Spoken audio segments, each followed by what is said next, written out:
we started with the apex triggers, right? What exactly an apex trigger is? Exactly. So whenever you want to automate some code, whenever an insertion of a record happens, or whenever any database event happens to a particular record, and we would like to automate a particular set of code whenever that event happens. So in that case, we're going to write down triggers. There is one thing that we understood, that never ever write down apex triggers if you can do that automation with the help of process builder or workflows or approval process, right? So that's what it is. Uh,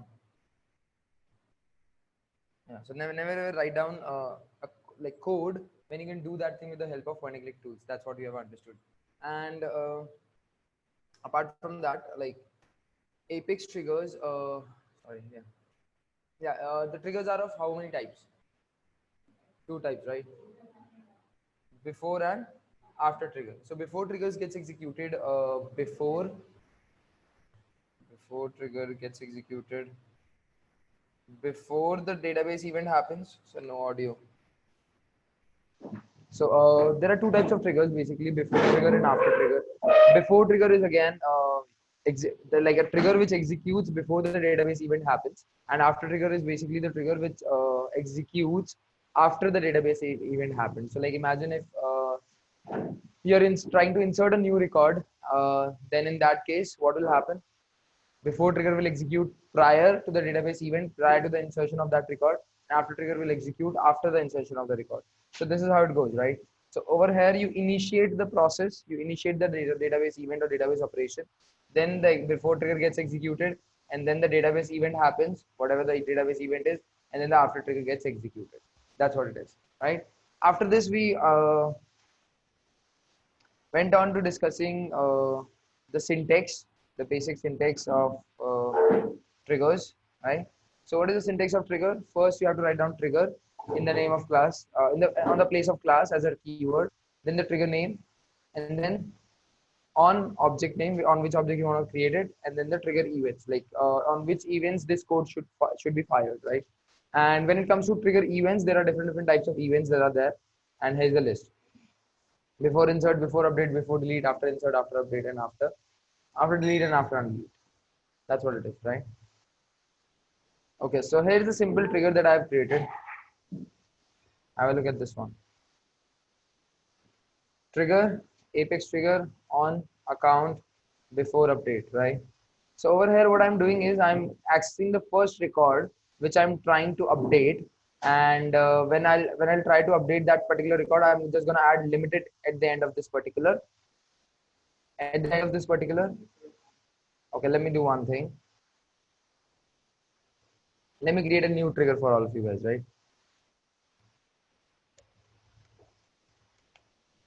Test trigger May 19, right? I'm going to create this trigger on account object and I'm going to submit it. And whenever a record gets inserted, what I want to do is I want its name to be added with private limited, or let's say limited, right? I want its name to be added with limited. So if the name is Disney, the name should become Disney Limited, right? So in that case, the code that I'm going to write down over here will look like this.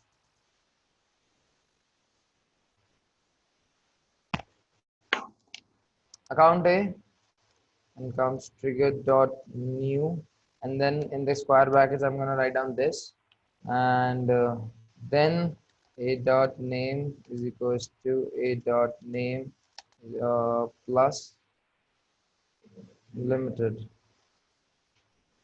I'm going to explain you what this trigger dot new is a little later. This is a context variable with the help of which we can access the records which we are trying to on which we are trying to make that DML operation, or on which we are trying to make that database operation. So I'm going to explain this trigger dot new later, a little later, in depth. But yeah, for now, just understand it in a way that with the help of trigger dot new, we are accessing the record which we are trying to insert. Right? That's all what we are doing.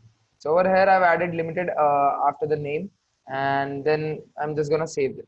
So the moment you create and save a particular trigger, it becomes active on that particular object. And let me tell you what active means. So the triggers which are active on that particular object will execute on that database event, but you can make it inactive as well, right? So there can be many triggers, and if you make them inactive, they'll not execute. If you'll try to insert a new record, or if you'll try to update a new record. But by default, whenever you create and save a record, it becomes active, right? So this one is active right now.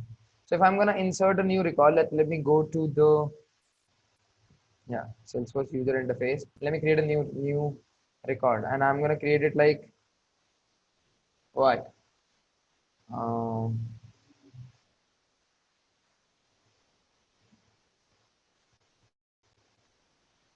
Tenda Communications, right?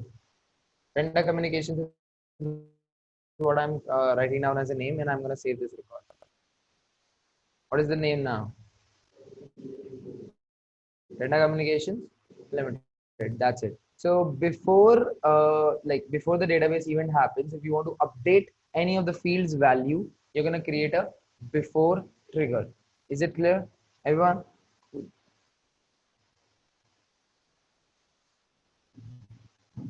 So that's how it goes, right? That's basically how it goes when it comes to triggers.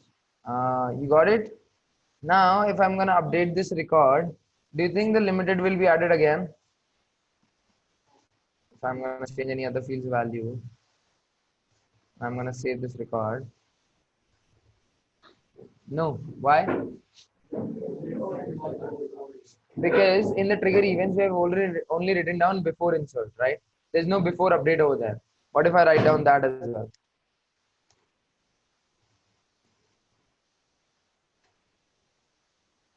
What if I write down before update as well? Exactly. So when I'm gonna update this particular record, it's gonna have Tenda Communications Limited. And again, if I'm gonna update this particular record, then limited. So that's what it is, right? This is how it works. This is how your triggers work. Is it clear, everyone? What if I make it as after trigger? Let's say after insert. I've created it as an after trigger. And then I'm trying to create a new account. And the name of the new account would be D-Link Communications. I'm going to save this record. See the error message. I mean, it was updating earlier, but now what happened? Okay, listen to me. Write down a note. The records which initiated the database operation, the records which initiated the database operation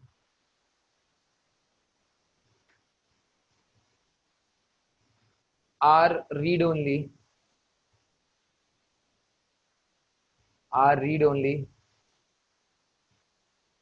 in the after triggers.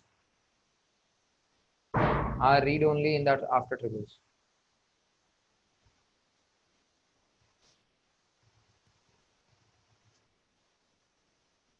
Right? You cannot modify any field's value.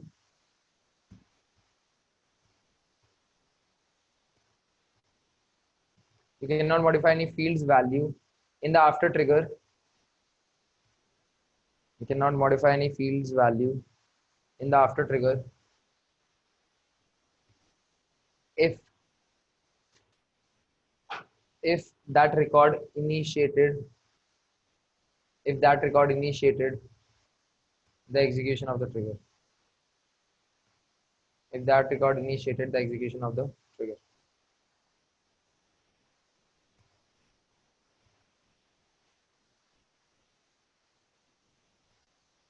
If that record initiated the execution of the particular trigger. Right. So let's say in our case, which record initiated the execution of the trigger? D-Link Communications, right? So D-Link Communications initiated the execution of the trigger. Before trigger got executed, it got inserted, and then you are trying to update its field value again. Then again the database event will happen, and then again it will execute the after trigger, and then again it will happen. So it will become recursive, right? If there is update also in that trigger database event after update or something like that.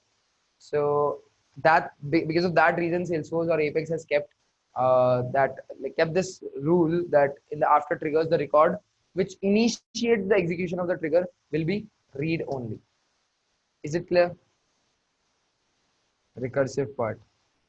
So imagine if the record initiated the execution of the trigger, and then after that before trigger got executed, and after the before trigger got executed, it will go and do their database operation, and after it doing the database operation in the after trigger, if it was allowed to you to update any fields value over there, then that means you're again initiating the database event, or again executing that database event.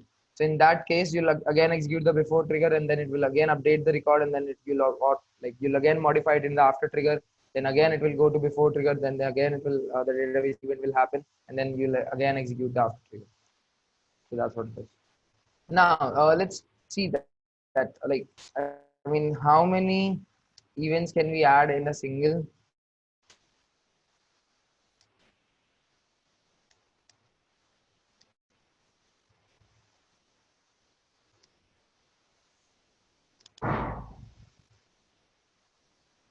I mean, you can add as many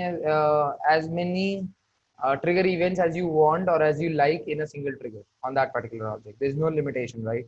Okay, so that's one thing. And now you, if you want to execute the same code for all of them. Just write down all the trigger events. Is it clear, everyone? Cool. Let's go back to this one. Over here, I was just adding limited in here, nothing else. It was the same. It is the same code that I had over there.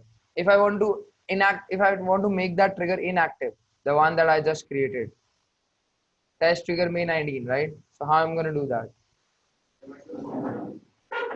Okay. So there's no method or something like that. You have to go to your Salesforce user interface. You'll have to go to setup.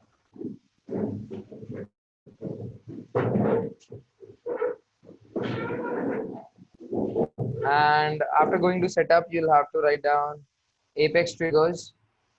Go to Apex triggers. Which one did you create it right now? May 19 trigger? No. Was test trigger May 19, right? I'm gonna edit this one, and I'm gonna mark it as like is active. I'm gonna uncheck this checkbox, and I'm gonna save it. So this becomes inactive. Now whenever I'll try to execute that particular yeah, whenever I'll try to make like create any record, insert any record, or update any record, this trigger will not get fired because it is inactive. And there are some other triggers which are active. Let them be, or let me make them inactive, so that we do not face any trouble. In Lightning, yeah, you can. This is classic, which we on which we are already there. That's the reason, but we cannot. I mean, I haven't figured out a way to make it inactive in the developer console. Okay. So yeah, that's how you make a trigger inactive.